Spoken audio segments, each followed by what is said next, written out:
Welcome to these additional episodes of Your Pregnancy Week by Week. We're going to provide information about things you may want to know about before baby's birth and in the weeks and months after baby arrives. Dr. Glade Curtis and I hope these discussions will help you and your partner settle into your new roles as parents. The information in these episodes is a general informative guide. None of the information we provide is intended to replace, countermand, or conflict with the advice given to you by your own doctors. Always follow his or her advice. Use the information you learn here as a starting place in your dialogue to help you put your life with baby and after pregnancy concerns, questions, or interests into words. Each episode will cover one topic. Our discussions are intended to help guide you through the many new experiences awaiting you.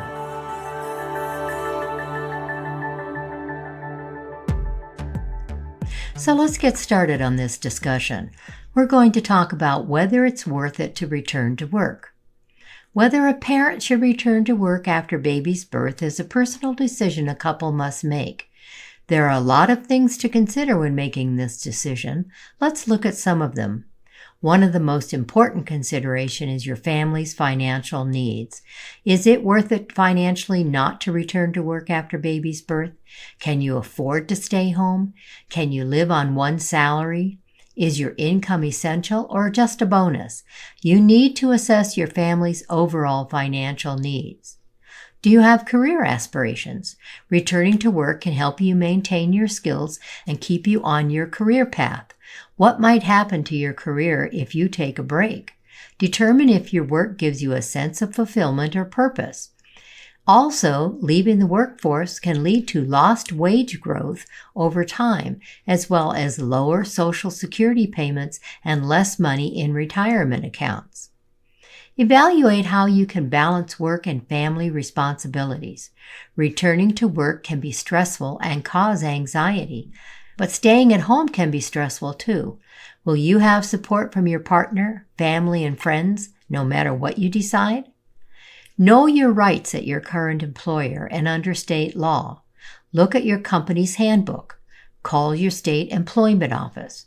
At some companies, if you take maternity leave and don't return, you may be responsible for paying for your health insurance and other benefits, such as disability pay, used during maternity leave. Doing some calculations may help you find an answer. Add up the following to find the total working cost for 1 month. The cost of child care, the cost of formula if mom can't breastfeed, and duplicate equipment between home and child care, costs of health insurance, retirement contributions, and life insurance if you must assume their cost of travel to and from work, cost of dry cleaning, clothing, and other work-related expenses. Then add the cost of any treats, such as eating out, buying convenience foods, ordering food delivery, or having someone clean the house. Then add together take-home pay and the value of benefits you receive from work. Deduct total working costs from the calculations you have made. When you look at the bottom line figure, how much you earn minus how much you'd spend if you go back to work, it could surprise you. You may decide returning to work is not worth it, or you may realize you can't afford not to go back to work. Being a caregiver can be hard. If one of you stays home and doesn't go back to work, plan ahead for a smooth transition. Here are some tips. Discuss your plans with your employer and partner. Each may have reasons for you to return to work. Talk to management, human resources, colleagues, and supervisors about your needs and expectations. Ask for help from friends, family, or co-workers when you need it. Be prepared to adjust your plans. Having a baby means plans can change in an instant. And be sure you take time for yourself to recharge, whether emotionally or physically.